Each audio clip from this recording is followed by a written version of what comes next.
Picture this. You're sitting at your desk on a Tuesday afternoon, watching the clock tick toward 5 p.m., fantasizing about the day you finally don't have to do this anymore.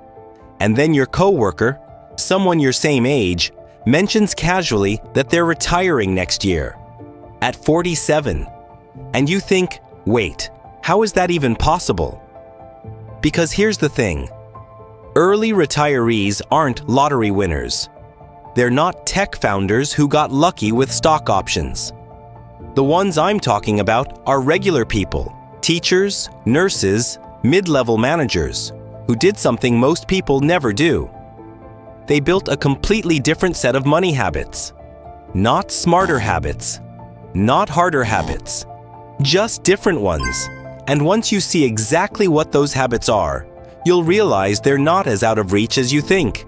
I spend a probably unhealthy amount of time studying the psychology behind why some people end up financially free in their 40s while others are still grinding in their 60s. And what I've found is genuinely surprising.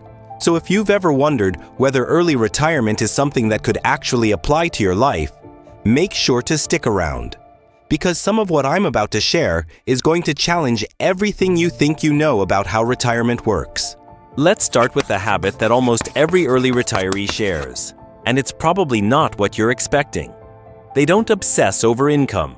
They obsess over the gap. Most people assume that the people who retire at 47 must be earning enormous salaries. And sure, a higher income helps. But when researchers actually study early retirees, they find something surprising. The single strongest predictor of early retirement isn't how much you earn. It's the percentage of your income you keep. Think about that for a second. Someone earning $60,000 a year who saves 40% of their income is building wealth faster than someone earning $150,000 who saves 5%. The early retirement community actually has a term for this: savings rate. And they treat it like a religion. Here's the math that early retirees understand intuitively while most people never learn it. If you save 10% of your income, it takes roughly 40 years to retire. Save 25%, and that drops to about 32 years. Save 50%, and you can potentially retire in under 17 years. That's not magic. That's arithmetic, and once you see those numbers, you understand why people who retire before 50 are borderline fanatical about the gap between what they earn and what they spend. But here's where it gets interesting, because the second habit of early retirees seems to directly contradict the first one. They are not cheap. I know that sounds insane, but there's a critical distinction that most people miss between being cheap and being intentional.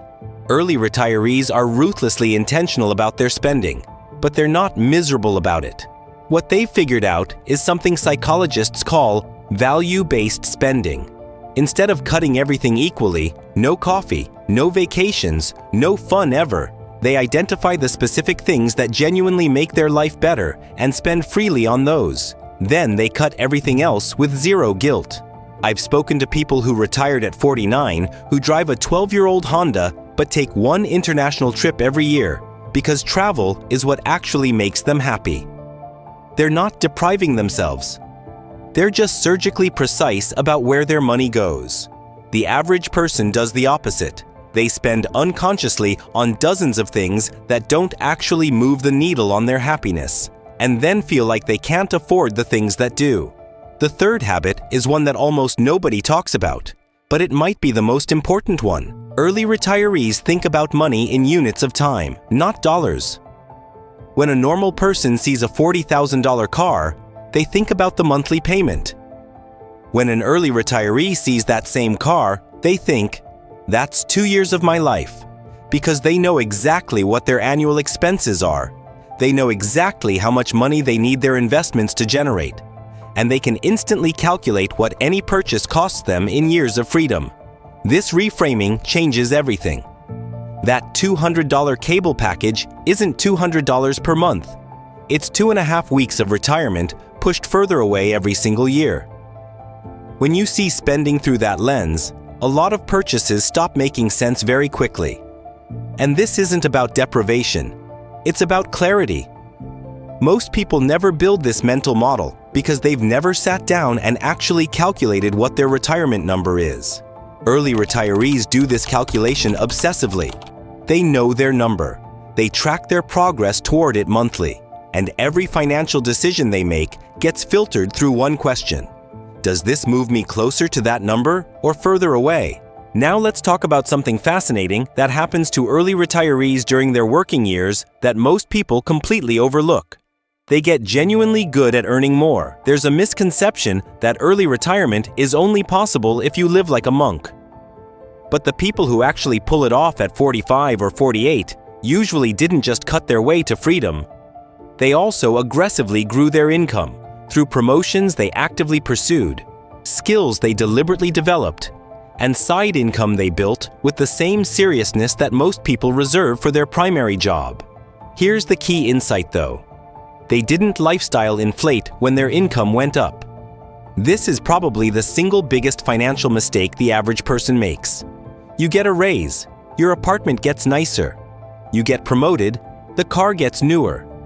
Every increase in income gets absorbed immediately by an increase in spending. Early retirees treat every raise like a direct deposit into their freedom fund. Their lifestyle stays relatively stable while their savings rate quietly explodes. The fifth habit is the one that sounds the simplest, but is psychologically the hardest. They automate everything and make saving the default, not the exception. Most people operate on a spend first, save the rest model. Whatever's left at the end of the month goes into savings, which, predictably, is usually nothing. Early retirees flip this completely. The money gets allocated before they ever see it. Retirement accounts maxed. Investment contributions automated. Everything happens without requiring willpower or a decision, and this matters more than people realize because decision fatigue is real. Every financial decision you have to consciously make drains mental energy. By automating their wealth building, early retirees remove the friction entirely. They don't have to be disciplined every single day. They just have to set up the system once and let it run. So here's the uncomfortable truth that all of this points to. Early retirement isn't really about retirement at all. The people who do it aren't racing to spend their days doing nothing. What they're actually building is options. The option to work on something they love without needing it to pay the bills. The option to walk away from a toxic job without financial panic. The option to be present for their family without a clock running in the background. The habits that get them there: protecting the gap, spending intentionally, thinking in time instead of dollars, growing income without inflating lifestyle, and automating everything. These aren't extreme sacrifices. They're just a fundamentally different relationship with money than the one most of us were taught to have. And here's what might actually blow your mind. You don't have to retire at 47 for these habits to change your life. Start implementing even 2 or 3 of them today, and within a few years, you'll find yourself in a position that feels nothing like where you started. More options, less anxiety, and that Tuesday afternoon at your desk might feel a whole lot different, not because you have to leave, but because you know that you could.